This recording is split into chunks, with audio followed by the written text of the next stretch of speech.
Hello, class. So I'm sure all of you guys have been to those build your own pizza restaurants, like Blaze Pizza or Pyology. And the first time you were there, you're probably like, man, this place is just like Pyology, but with pizza.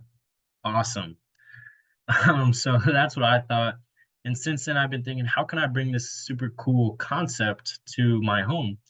And turns out you can buy these pizza ovens made for your home. And I bought one this summer, and since then, I've made tons of pizzas. So today I'm going to be teaching you guys how to make a homemade quality pizza filled with all the toppings that you enjoy the most. And pizza was actually the number one most popular food in the world, in research done by wonderopolis.org back in 2020. And so I think it's important that you know how to make a pizza. So we're going to start off. I'm going to teach you guys how to make the dough. And then I'm going to teach you guys how to stretch and prepare it. And then finally, we're going to learn how to cook it. So to start, you're going to combine all the ingredients, flour, water, salt, yeast, and honey. But to start, just the yeast and the water and the honey. Yeast activates with the presence of some sugar. So you got to mix it in there. About 5 minutes should be activated. Then you can go ahead and mix in your flour and salt. You're going to want to use double O pizza flour because it's the most finely ground flour. It's the best for making pizzas. Once it's in there, you got to mix it around a little. A light dough should form, and you can turn that dough onto a countertop and start to knead it like so. You should knead it for about 10 minutes and then be careful. It is a little bit of a workout, so you got to be ready for that. But once it's kneaded till it's firm and stretchy, you can go ahead and put it in a bowl, cover it up, throw it in the fridge for 24 hours. It allows it to ferment. So it's called cold proofing.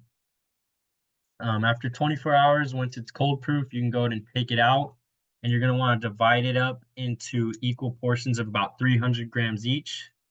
Um, And once you're portioned out, you can go ahead and start to create your dough balls. Making dough balls is kind of something you learn on the fly. Um, but you want to have a smooth top and you want to pinch that bottom close. You can use your hands like kind of this, or you can roll it on the table. But it's pretty self-explanatory once you get your dough balls. And so once they're done, you can go ahead and put them in a dough box or just a container with a lid. And you're going to let them rest for about at least an hour, or until they doubled in size. And so once you have them doubled in size, it's time to stretch. So to start the stretching process, you're going to want to press down with your fingertips very lightly, and you just get a silhouette of a circle. And once you have that, my favorite way to stretch it is to kind of get my knuckles under and slowly stretch it out, kind of shown in this video. I don't know how to throw it up yet, so can't teach you that. But once you have your pizza dough formed in a circle, um, now it's time to cook it. And so in learning how to cook it, you need to learn how to get that oven to the right temperature. Mine uses wood and coal, and so you should be using an infrared temperature gauge to see how hot it is in there. You're going to want to cook it at about 750 or 700 to 750 degrees Fahrenheit. Once it gets up there, they cook in about a minute 45 seconds. And so once you have the oven to the right temperature, you can go ahead and start to top your pizza. The topping, you're going to want to slide that dough you stretched onto a wooden pizza peel. You're going to want to dust that pizza peel with some semolina flour. Semolina flour acts as like a non-stick agent, and it also doesn't burn in that oven. So you're going to want to dust it up. Then from there, it's a freestyle. Top it however you like. I like pineapple, and and the other stuff. But once it's topped up, you can go ahead and slide it in the oven with that wood pizza peel. And once it's in the oven, we're gonna switch this aluminum pizza peel. And about every 15 seconds, we're gonna turn it like 90 degrees. And so you're gonna do that maybe 4 to 6 times, or it's going to be less than a minute 45 seconds, most likely, or until you really see it's done. You can kind of touch it. And so once it's done, you have successfully made your first pizza.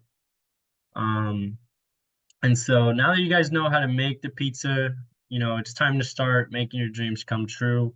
I've taught you guys everything from how to make the dough to stretching it to cooking it. And so, really, next time you're in a Blaze Pizza, Pyology, or even Chipotle for that matter, you should think about making a homemade pizza instead.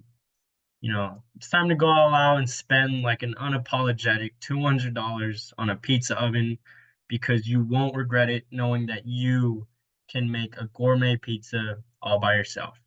Thank you.